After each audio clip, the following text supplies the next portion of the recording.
And then imagine Donald Trump having a similar conversation. Like, it is beyond the pale. Like, it is unimaginable that these guys will still end up going out and voting for Donald Trump. Oh my God, I will vote. Oh my God, I will vote.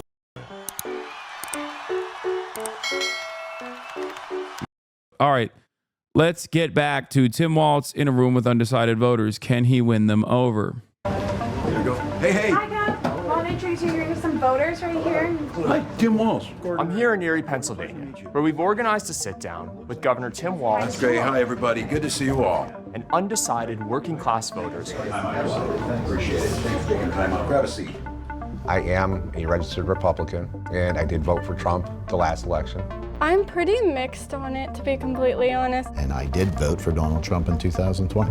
We want to find out, what will a Harris administration actually do to get wages up, prices down, and save American jobs? And how will they take on the corporate greed that's rigged our economy? And most importantly, will Governor Walz change any of these voters' minds? I wear with a badge of honor being maybe the poorest person to ever run for vice president in the history that they said. I'm a middle-class guy. I got a pension. I don't own any stocks. I recognize we've lost some of the working class folks. We got to get folks back. I'm Gordon Rohde. I'm third generation farmer on our farm. I'm also I'm a retired AFL-CIO, skilled union laborer. So I haven't really totally made up my mind, but I'm leaning more for Trump, I think, because of the situation with the economy. So how'd you get back on the farm, if I can? I worked construction full-time and farmed with my father. So my sister and I own it now together, and we're still operating. What do you raise? We have beef cattle. What should we do to make it easier? What would be the big thing? I think the biggest problem now is the price of the equipment has become so expensive. When fertilizer went from $4.50 to $9.50 a ton. You should be like, economia. Oh my God, I will vote. I will vote for Donald Trump. That's what Tim Walz should be playing to these guys. That was devastating, and then our chemicals tripled at that time also, My farmers are getting about $4.10 a bushel for corn. That's what they were getting when grocery prices were 30% lower. They were still getting $4.10 then. The farmer's not getting any more money on this. Now, input costs went up for that farmer just as much as they went up for the middleman who's in there. Corporate profits have seen a bigger rise at any time in our history. So it's as simple as this. Somebody in the middle's taking more money. They're asking for a tax cut in the middle. Farmers aren't getting the money, and they're passing on the costs. So she's talking about stopping the price gouging on these things, making sure the prices are fair, making sure wages are keeping pace with that. And then It's no secret that Democrats have lost working-class voters, especially rural Americans. What stood out about Walz's approach to winning them back was his knowledge of their lives. I'll give 4% interest loans to black farmers in poor inner city neighborhoods every third Thursday. Why is Tim Walz not talking to him about how much he loves small business? Hasan, did you seriously vote for Donald Trump just for the content? Are you fucking insane, dude? Are you out of your damn mind? What the fuck is wrong with you people, dude? Of course I did not vote for Donald Trump, you fucking idiot. Shut up. It's not even funny. Okay? Yeah. I like spending all of my time advocating against Donald Trump while secretly being invested in Donald Trump. Like, my life would be infinitely easier and better if I was for Donald Trump openly. You understand that, right? So many of these fucking dipshits that hound me every damn day would be like, oh, he's the best. If I was a grifter, I would, 1, be pro Donald Trump, and 2, pro Israel. Like, literally, it's the easiest route. And specific struggles. He got into the weeds of farming with Gordon. Farm Bill, what do you guys do on crop insurance? What equipment do you need with potatoes? Like, how do you bring them in? Is it like sugar beets? You used to be able to make a living off 50 head. Yeah, correct. 2,000. Yeah. And the details of trade policy with Dan. So my name is Dan Hand. I work at Mack Trucks in Macungie, Pennsylvania. I am a registered Republican. I'm going to support who's going to support labor. Volvo just announced that they are building a plant in Mexico. Yeah. And it's going to be building both Mack trucks and Volvo trucks. And everybody's really concerned about potentially losing our work. Yeah. And we're wondering as far as what the administration would do to help strengthen our plant domestically as opposed to with what's coming out of Mexico. Yeah, no, this was a big deal, and this is a double punch to you. In many of these cases, these folks were given a tax break, your tax dollars, tax breaks, to then offshore your job. And look, this started in the 80s and the 90s when we were saying that we would start shipping these jobs overseas, and then all of a sudden we started seeing the decline. Thousands of auto workers in swing states are worried about whether their jobs will be shipped to low-wage countries like Mexico. And who they vote for will depend on who they trust to renegotiate flawed trade deals like the US-Mexico-Canada Agreement or USMCA. The other concern is as far as like NAFTA 2.0, the USMCA. Yeah. I mean, look what happened with John Deere. They wound up losing a lot of work. A lot of rhetoric. And look, Donald Trump picked up on this. He picked up on that there was frustration. We were frustrated because the jobs left and all that. They told us that they were going to fix this, and it didn't get any better. We lost 6 auto manufacturing plants under President Trump's presidency. We've gained back 20. So I think being very clear that we end the policies that incentivize them to do that. We re-incentivize those that are willing to invest here. And things like the Inflation Reduction Act, the CHIPS Act, and things like that, they are working. They are starting to come back. Those 2 laws, passed by the Biden-Harris administration, invest trillions of dollars in bringing manufacturing back to the U.S. after decades of offshoring. People like Jamie Sychek are on the front lines of those global economic shifts. Jamie Sychek, I am a skilled trades card holder of the UAW. It's coming up on my 30th year. I work in a steel mill in Butler, Pennsylvania, and we make a unique product that's electrical steel for transformers. We're kind of tied to you guys with our taconite in northern Minnesota. Yes. I got to be totally honest, I'm still up in the air. I did not vote for Donald Trump in 2016, and I did vote for Donald Trump in 2020. Over the last 50 years, American steel jobs have been decimated by cheap foreign steel. The mill Jamie works at has been in limbo for years. Last year with the Department of Energy, we had a rule regulation proposed that was nearly going to wipe us off the map. Everything was going to come from overseas. What was the resolution on that? The resolution ultimately was this past April. The rule accommodates the products that we make for this. But this is the heartburn I have. It was a very long, hard fought. It felt like a fight. To get that conversation to happen. All right. I think American workers like me and people in labor and just middle-class workers need to know that an administration that's in charge has a voice at that and will be a consideration from day one. If we're looking at not proposing, after the fact, not when you're fighting proposing anybody proposed policies and regulations, that those have impacts on jobs and real people, and we need somebody that's going to consider that from the ground up. Well, you certainly got my assurance, and I know the Vice President has lived that way, and Joe Biden certainly did, is that we need to have you at the table, and we need to avoid these things. We need to make sure that your voices of labor are heard. We talk about this being the most pro-labor. Certainly not perfect. We've been through some of these, but I think you've got the assurance that things work better. We know this, if you guys are at the table on the front end. And I'm really bullish because we're going to have to put steel in the ground on all of these, clean energy projects, and then there's golden opportunity there for jobs, American jobs on green steel. Can you look at a guy like this talking to these people with like real, honest, and earnest solutions, and then imagine Donald Trump having a similar conversation?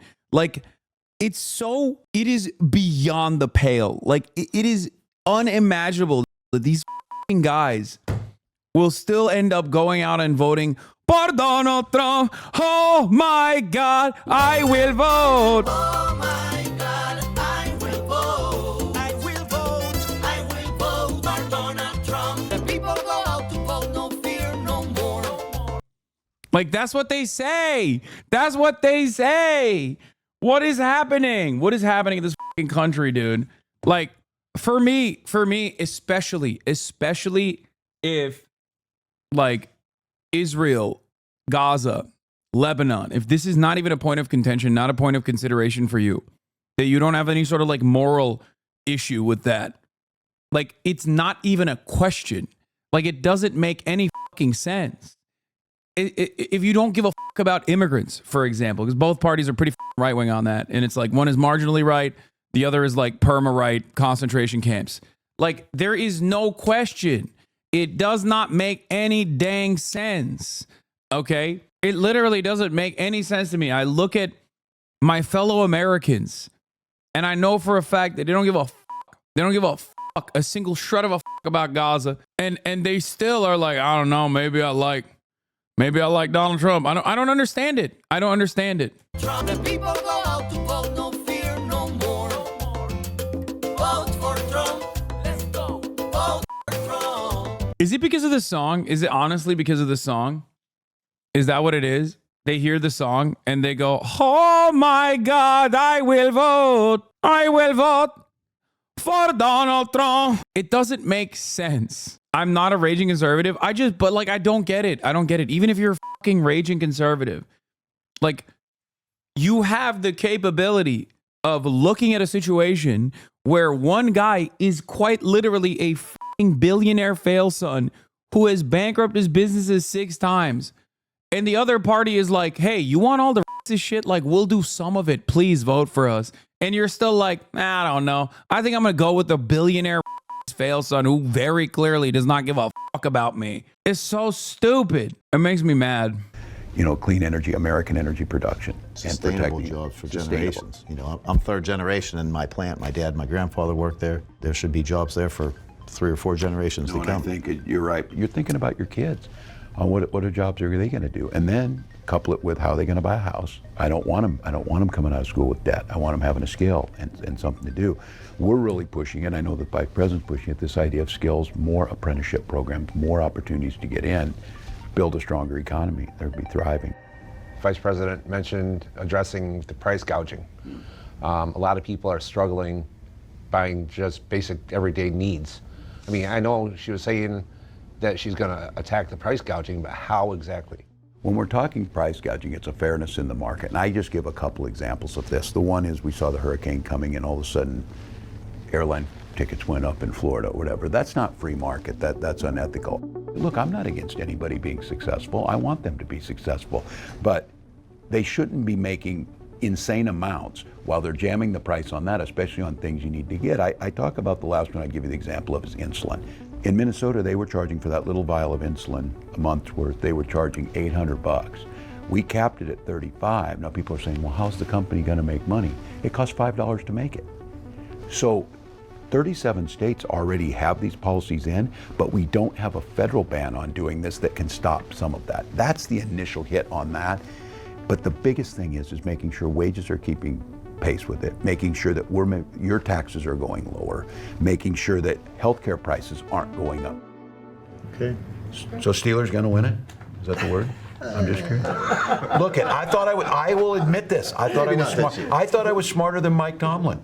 I said, what's he doing putting Russell Wilson in? And that's why Mike Tomlin's getting paid money to be a Steelers coach, and I'm not. So thank you all. Okay, thank really you. grateful. Thank you. Thank you so much. Thank you guys. Do you have your wallet? What do you want? Something? No, I have Apple Pay though. Oh, that works. We got it. Yeah. Oh, thank you. I feel like I don't usually do this till November, but since it snowed back home, hot chocolate, so. My name is Jewel. I work at Giant Eagle, and I am part of the UFCW Union 1776. This will be Jewel's first time voting in a presidential election. She's currently undecided. I work as a personal shopper, so every day I go around picking out groceries for one or more people. Girl, what the fuck? What do you mean? What? How is that? What? Okay, maybe she's undecided because of Gaza or something. I don't know. I do like that doesn't make no sense. Otherwise, what is it? And I see people are restricted just based on what they can buy at Giant Eagle because of how prices are at our store. We talk about this a lot, the cost, and especially after the COVID pandemic, a lot of things like groceries, the prices went up. How do you hear people talk to you about it? I get a lot of negative feedback from our customers about the prices, and I wish I could do something to change them. It just is unfortunate that we are in a place right now where the prices aren't like they should be. We're hearing this from folks, and the Vice President talked about, making sure price gouging stopped, but just as importantly, making It's a real job. No, that's not what I'm saying. What the fuck, too? I know that it's a real job. That's not what I'm confused by. I'm confused by someone who's like Gen Z, super young, first election that they're voting for, a young woman. She's bucking the trend. Like union, a part of a union, young, female. It's just like, it doesn't make sense that she would be undecided at this point.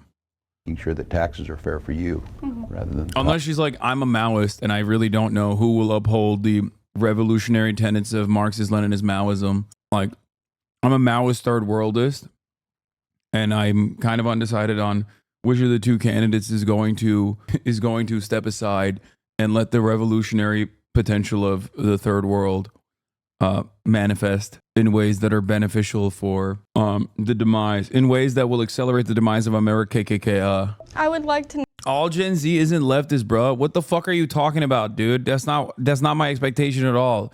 Hello? I know. I live in the fucking real world, okay? Many people don't agree with me. Trust me.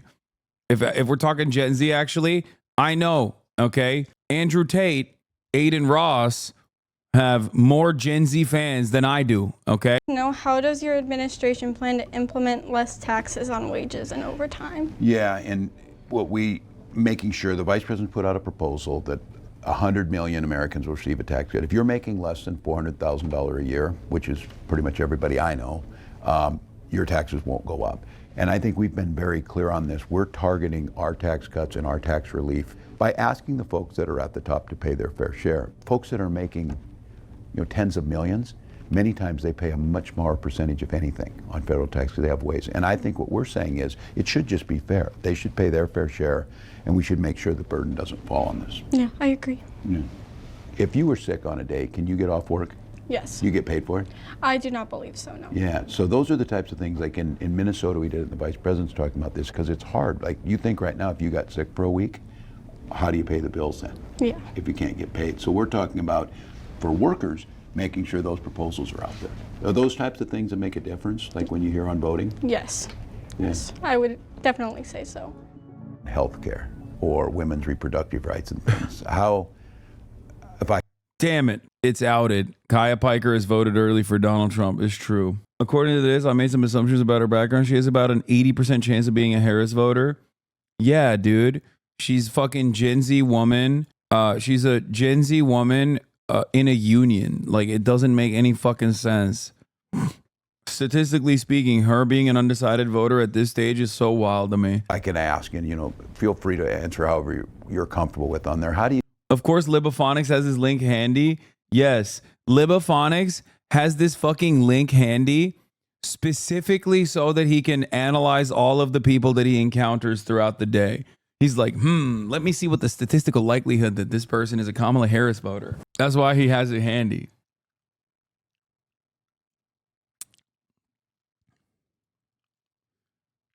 White non-Latino, male, 35, what the fuck? 25 to 34.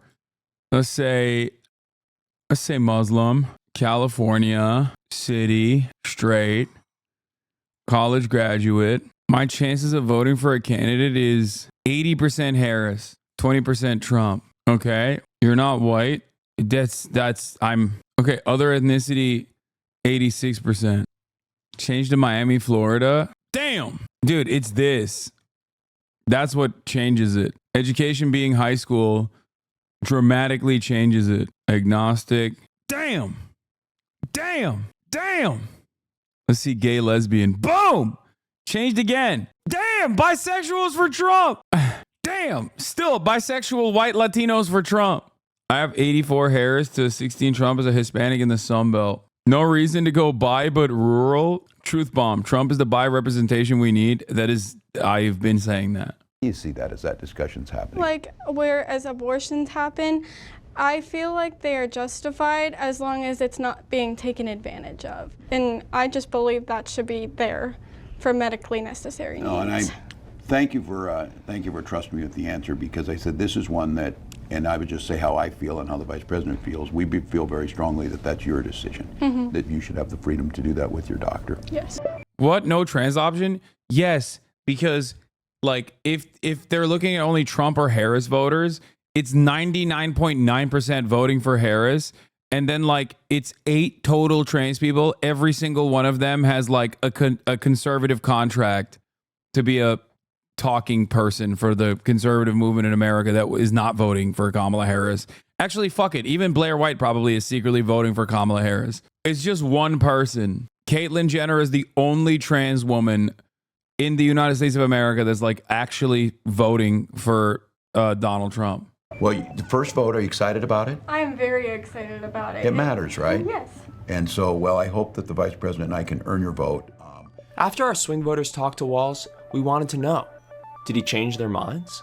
What's that growing season look like? You know, I didn't think he would be so down to earth and have the ag background and have the knowledge of the union trades and everything. So, Does it change the way you're thinking about things? yeah, Oh my God, put Tim Walz in front of every man like this in the United States of America. I'm done. I'm done. I'm done. I'm done. I'm done. I'm so angry. I'm so upset. I'm getting more and more upset every moment. This is making me mad. Like, Donald Trump would never be able to have this conversation. He just would not. He would not be able to do so. I think it does. I think I've definitely got to sit down and do some thinking.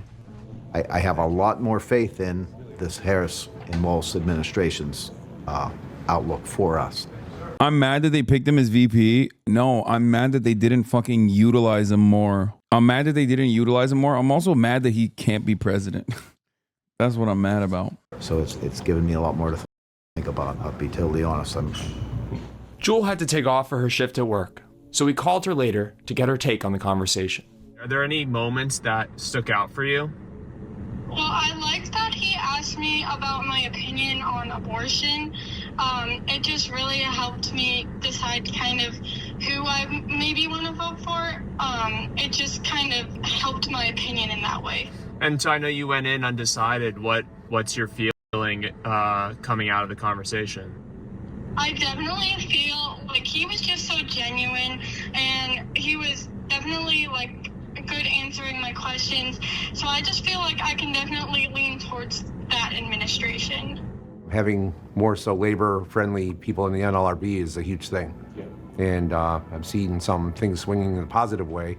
We just want to keep it going that way. And do you feel like the Walz-Harris administration will do that? I'm hoping so. And so when you go to cast your vote, how are you going to vote? I'm going to vote for Harris and Walz. Gordon, Dan, Jamie, and Jewel are the types of people Tim Walz and Kamala Harris. Yeah, imagine JD Vance having this conversation. They would be like, JD Vance sit down with like 3 fucking union guys or like agriculture, like farm workers and shit, would cause every single one of them to like become the next Trump shooter. Okay. They would be like, I will never vote for the Republican Party ever again. And it is now my life's mission to like basically stop the Republican Party in its tracks. They would become Fedayeen for the fucking Democrats, dude. He did. He went to a picket line and they were like, you suck. What is this? Did this play into your vote, Hasan?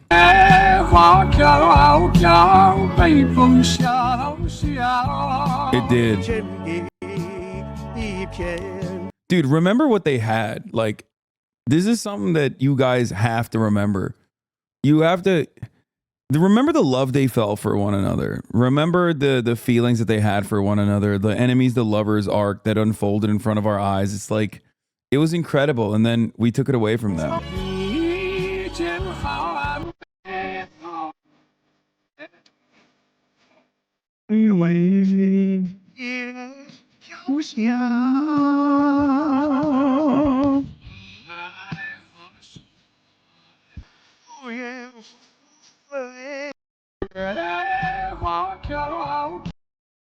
I feel like Donald Vance just get their blood moving, and it's the most they've felt in a while. Yeah. Donald Trump misses our boy